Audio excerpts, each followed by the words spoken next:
Bong Revilla Jr., also known as Bong Revilla, born September 25, 1996 in Manila. He is a Filipino actor, television presenter, politician, and a senator of the Philippines. He married Lani Mercado, also known as Jesusa Victoria Bautista Revilla, in 1987 in a civil wedding. They have 6 children, namely Leonard Brian, Jose Lorenzo, Ina Felicia, Ma Victoria Jana, Ma Francel Udet, and Ramon Ram Vicente. Finished his elementary education at the Jesus Good Shepherd School in Imus, Cavite, Philippines on 1977. He attended secondary schooling at Fairfax High School in Los Angeles, California, USA. In 1998, he became the provincial governor, and during his term, the image of Cavite was transformed from being a notorious murder capital to one of the most peaceful provinces in the country. He paid attention to the improvement of facilities, equipment, and manpower of the Philippine National Police and other public order agencies. On February 2004, he resigned as BRB chair to run for Senate, replacing his father, Ramon Revilla, whose third term ended on June 30, 2004. He recommended Ed Dumansano as his BRB replacement. He running under the administration K24 coalition. He won in the 2004 senatorial elections and received the second highest number of votes from the national electorate. Year 2013, he was involved in plunder case and pork barrel scam. Hunyo taon 2013 na pumutok ang Priority Development Assistance Fund o PDAF scam. Bunso namang isinawalat ng whistleblower na si Ben Hurluy. Kabilang sa mga senador na nadawit sina Juan Ponce Enrile, Jingoy Estrada at Bong Revilla. Sa special report na inilabas ng Commission on Audit noong Agosto 2013, nasa 517 million pesos ng Priority Development Assistance Fund o PDAF ang dumaan sa 5 NGO na umunay itinayo ni Janet Lim Napoles. Mahigit 224 million pesos dito ang bumalik umano sa senador bilang kickback. Noong buwan din ng Agosto, sinimulan ng Senate Blue Ribbon Committee ang pagdinig tungkol sa PDAF scam. Setyembre naman na maghain ng plunder complaint sa Office of the Ombudsman ng NBI at abogado sa Levito Baligod. Sa counter affidavit ni Revilla, iginiit niyang pineke ang pirma niya at ang dating chief of staff na si Richard Cambe. Dagdag pa ni Revilla, alinis ang lahat ng transaksyon sa kanyang PDAF at limitado lang ang partisipasyon niya rito. Wala rin daw matibay na ebidensya na nagpapakitang sakot siya sa anomalya. Isang taon matapos pumutok ang kontrobersya, kinasuhan ng plunder at paglabag sa anti-graft and corrupt practices si Revilla at iba pang umano'y sangkot sa PDAF scam sa Sandigan Bayan. Pero bago pa man makapaglabas ng arrest warrant, sumuko ang senador sa Sandigan Bayan. Dinala siya sa Camp Crame para isailalim sa booking procedure at saka dinetain sa PNP Custodial Center.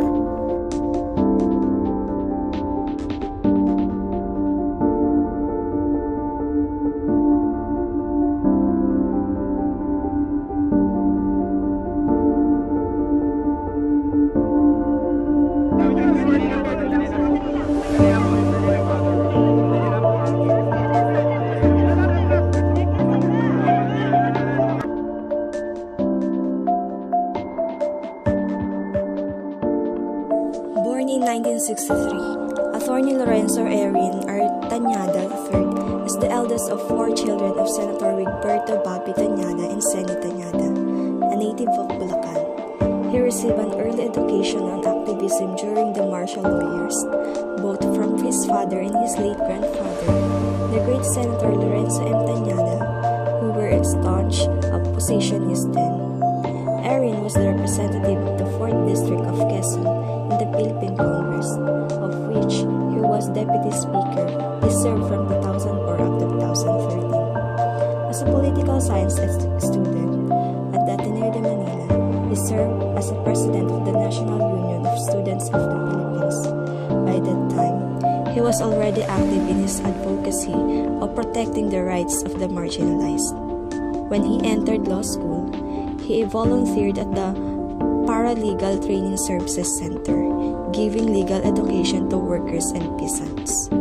With much of his youth spent on advocacy work, it was no surprise that his same activist spirit later dominated his legal profession. as he took on mostly labor, peasant and human rights cases in the law firm of Tañada, Vivo and Tan. Erin became a member of the Liberal Party in 1992. He is also currently its spokesperson. He first won a seat in Congress in 2004 and served as Assistant Majority Floor Leader. He then made his mark in a successful campaign to repeal the death penalty, a precursor of what would turn out to be a rather impulsive legislative track record. Upon his re-election in 2007, Erin took on the chairmanship of the House Committee on Human Rights, undoubtedly not a small feat considering the country's worsening record on human rights that caught the attention of the international community. Moreover, he was the first Filipino legislator to address the United Nations Convention Against Torture. In the 15th Congress, Erin was active in pushing for measures that seek transparency in government through the Freedom of Information Bill and the People's Participation in Budget Deliberation Bills. He also collaborated with NGOs working for the enactment of the Depensa Bill, or People's Survival Fund Against Climate Change, and the Alternative Mining Bill to protect the rights of indigenous peoples and the environment. Aside from all this, Erin was the chairman of the ad hoc committee tasked to investigate on the alleged break in the Batasan complex in the interest of putting into light the possible case of electoral fraud brought about by the switching of election terms. Erin continued to be a champion of justice in his role in the impeachment cases of former Ombudsman Merceditas Gutierrez and now Supreme Court Chief Justice Renato Corona, where he was assigned as one of the spokespersons of the House Prosecution Panel.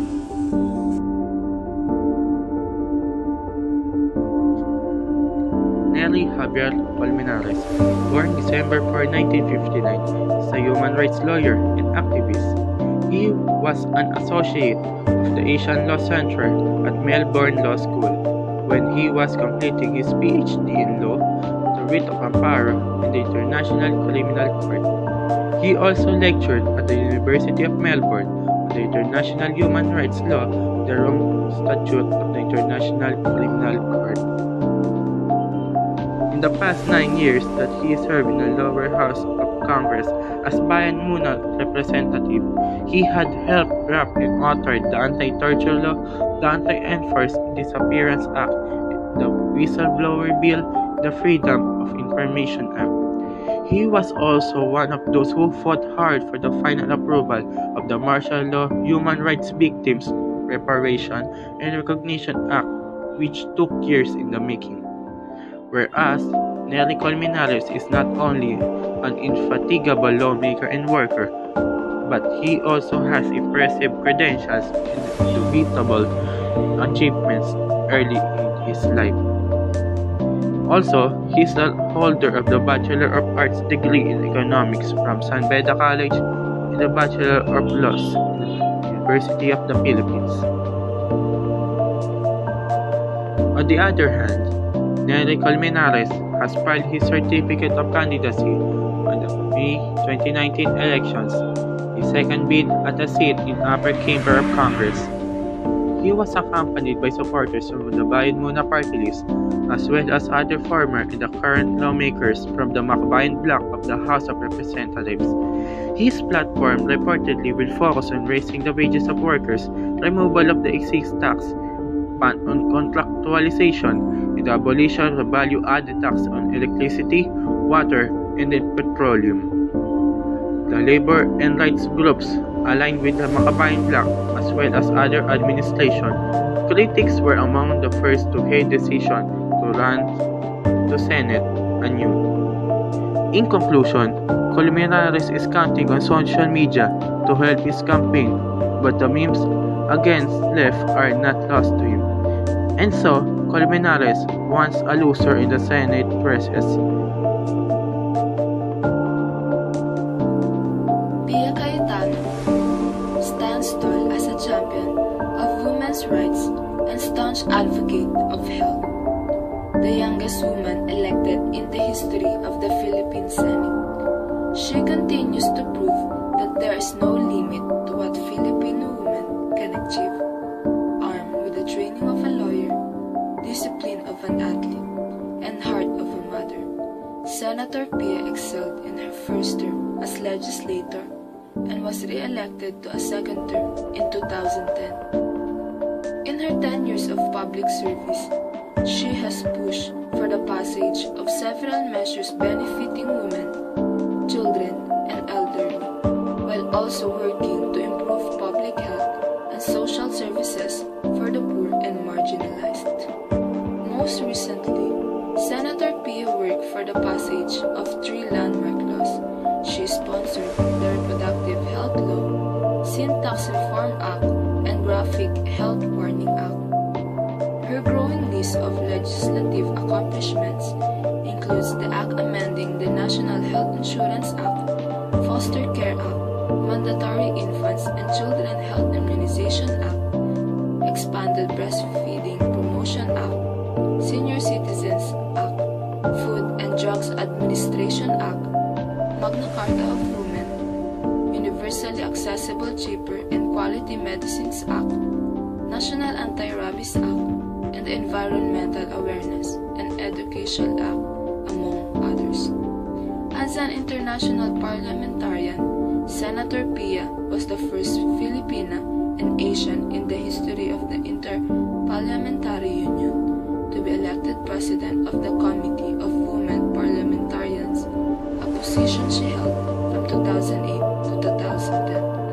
Outside the Senate halls, Senator Pia promotes her advocacies through Pinay in Action, or Women Empowerment, Light for Hope, Environment and Healthy Lifestyle, and Gabriel's Symphony Foundation, which helps children with disabilities and special needs.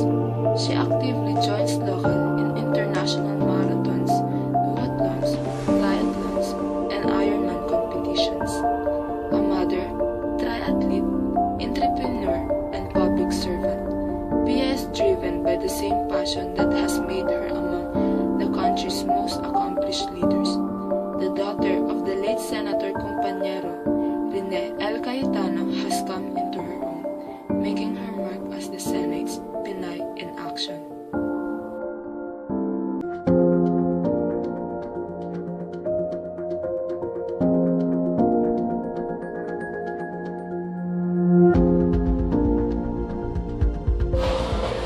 What is your opinion about Bong Revilla running for Senate?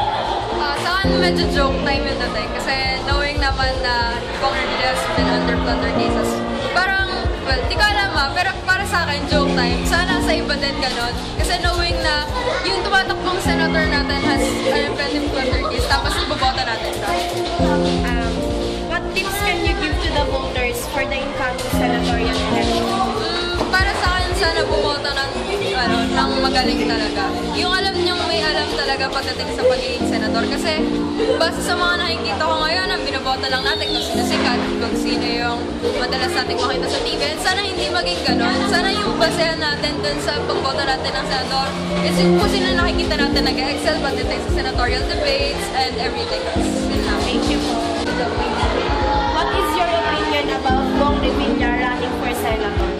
For me, tulad yan sabi niya, joke time siya. Kasi, why would he run for senator if nagkaroon na siya ng kaso? And may nabasa akong article na he's promoting death penalty for those senators or those political, yung mga tumatakbo na, or yung kaano sa politics na may kasong plunder is kakasuhan ng death penalty. And for me, parang suicidal siya kasi di ba nagkakaso siya ng plunder and then siya nag-i-initiate na magkaroon ng death penalty para sa ganung kaso. And for me, may background na siya sa sa case, sa kaso niya and plunder yun. So may connection siya sa government.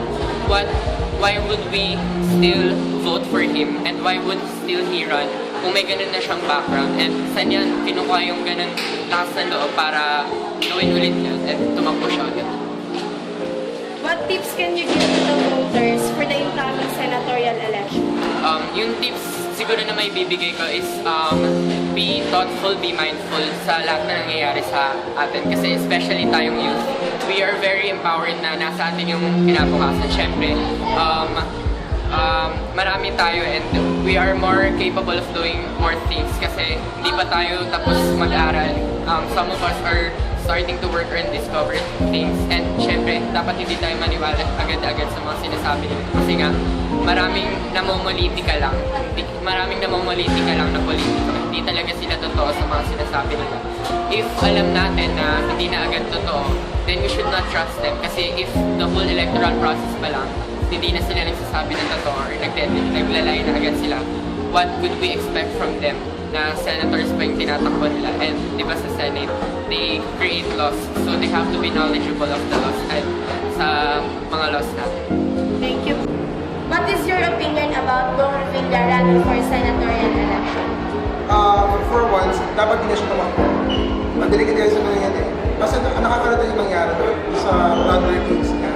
Lagi na sinasabi na wala lang siya ninakaw, parang siya lang yung collateral damage sa kaso. When in fact, sabi nga ng sandigan bayan, kailangan na magbalik ng pera. So kung wala ka ninakaw, bakit mo kailangan magbalik ng pera? Yun na yun eh. So kung yun para sa bagay niya, hindi siya magpagsabi ng totoo. Bakit i-expect him to be truthful once magpapamanapulok ulit siya? And kung magpapasyan niyo yung mga surveys na nilalabas sa SWS, malaki kayong chance na may elect ulit sa Congress. So sa akin lang, dapat hindi siya tumakbo and we can do much better than Next po, what can you say about P.S. Cayetano's involvement in the issue of plagiarism? Hindi ko alam yan. Ngayon. Pero, kasi si Pia Cayetano branded herself as a candidate for women. Talaga yung laging picture sa voters dati pa man. Taga-UP siya. Kaya napaka-disappointing na ito yung nangyayari sa kanya ngayon.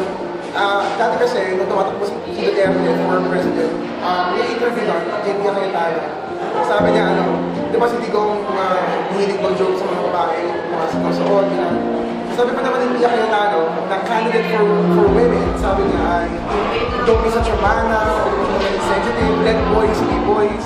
So sa kanya mo talaga nang galing yun, napaka-disappointing. And, ayun lang, so lagi siya sabi niya na all for President Duterte. In fact, yung past life niya, hindi naman talaga ganun yung views niya on views. And yung paano mag-declare plagiarism na yan. So, ayun, yung dito kay Pia Cayetano, lalo yung bumababa as each day passes. Kasi, maging din siya na trap. That's na pinagkakalit.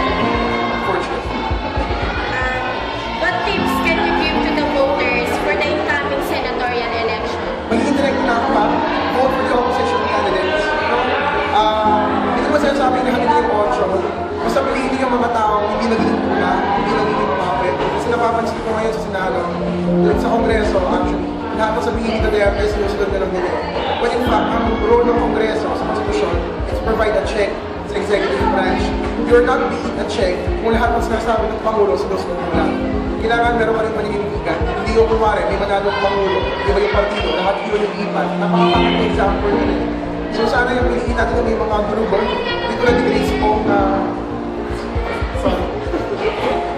Sorry kasi sinumunta ako sa Grace Bong nun. At thank God hindi siya nanalo. So wala rin siyang bago. So ayun, yun na yung message ko. Doon tayo sa mga munisipyo. Kasi dami naman matitino. Di ba lagi sinasabi, ba't daw walang matitino na Pilipino at takbo? Actually meron, hindi mo nang